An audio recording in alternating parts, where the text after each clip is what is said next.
just entered the theater of an alien sky. If the words and images seem strange to you, there's a reason for this. Our world was once a vastly different place. To experience this won't hurt you, and there is nothing to fear.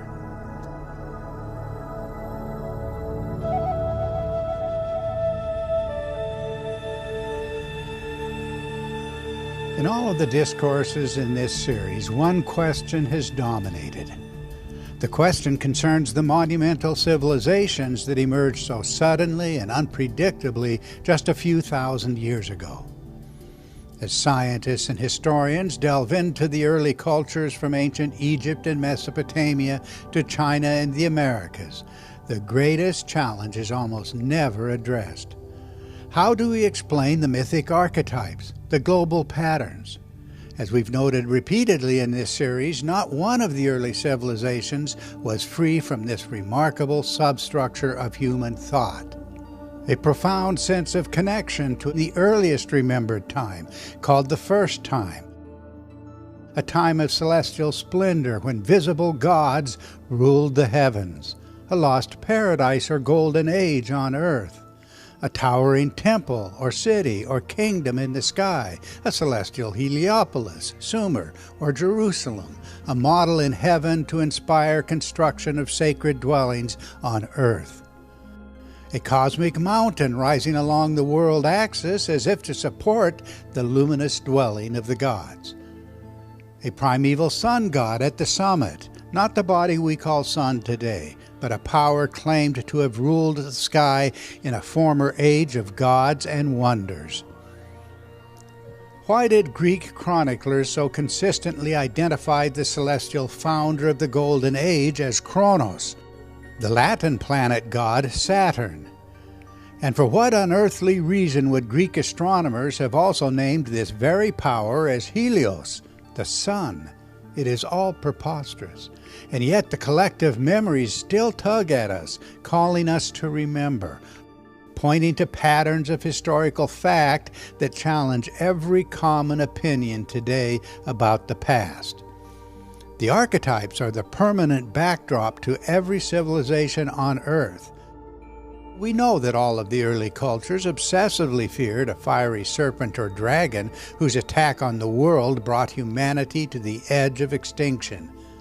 And how strange that storytellers everywhere knew also the story of a cosmic warrior rising to subdue that very monster.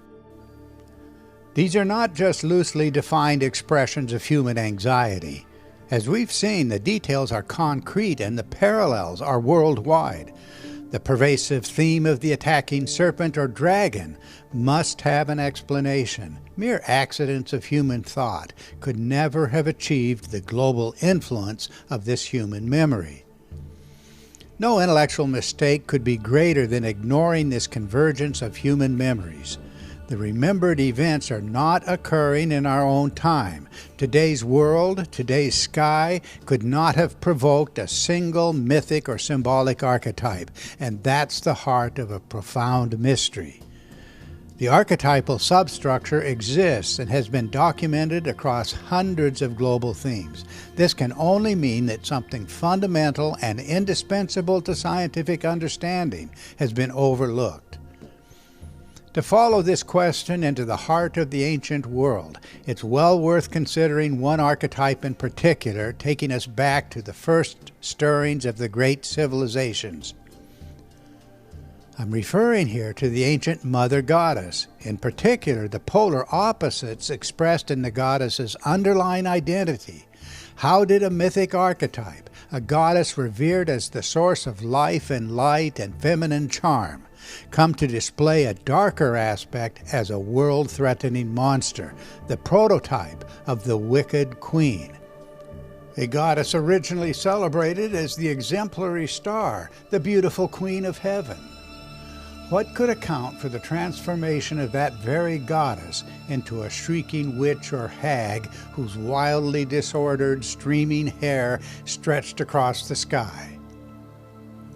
Cross-cultural comparison has answered the question. The paradoxical opposites take us back to one and the same power in the heavens. The love goddess and the terrible goddess turn out to be not just one and the same mythic figure, but one and the same planet, the planet Venus. In fact, the only planet amongst 5 visible planets to be given a feminine identity. Don't believe in accidents. That paradox has never been resolved and will not go away. It requires something yet to be recognized in standard treatments of the Mother Goddess. Just consider. The horrifying Medusa figure was a classic symbol of terror, but Greek historians and poets knew that Medusa was originally a form of stunning beauty. That's the paradox in a nutshell. And it traces to the very beginnings of civilization, where in ancient Mesopotamia we observe the transformation of the Sumerian love goddess Inanna into a shrieking dragon attacking the world. The same transformation occurs in ancient Egypt in the story titled The Destruction of Mankind. Here we see the beautiful goddess Sekhmet transformed into the fiery, world-threatening Uraeus serpent. How are we to explain this ancient paradox? Such unsolved mysteries invite us to question our assumptions. And one assumption in particular has held students of planetary history in its grip for well over 100 years. That assumption began as a guess, and it remains just a guess across the 20th century and into the 21st century. The theoretical assumption proclaims, as today, so before. The present is the key to the past. Call it the uniformity principle. Nothing to see here. It just assumes that the positions and relative motions of the planets have remained constant for millions of years, even billions of years, some would say. Today, this uniformity principle is the greatest obstacle to discovery. It systematically precludes any understanding of our more ancient past.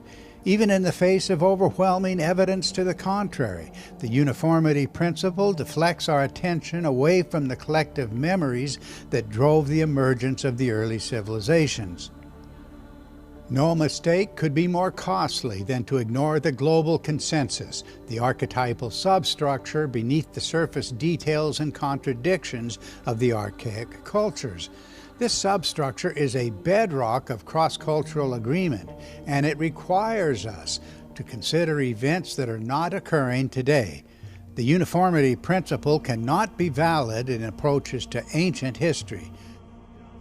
Our purpose in this series is to show that every known mythic archetype finds its place in the emergence and catastrophic evolution of a gathering of planets close to the Earth. No selective perception required. We've called this ancient planetary assembly the polar configuration. This gathering of planets was the centerpiece of the anciently remembered age of gods and wonders.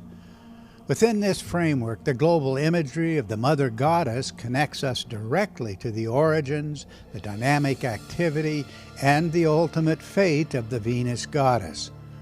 One planet alone meets the acid test, drawing our attention to the electrically discharging sphere seen visually in front of and close to the center of a much larger sphere named in the astronomical traditions as the planet Saturn.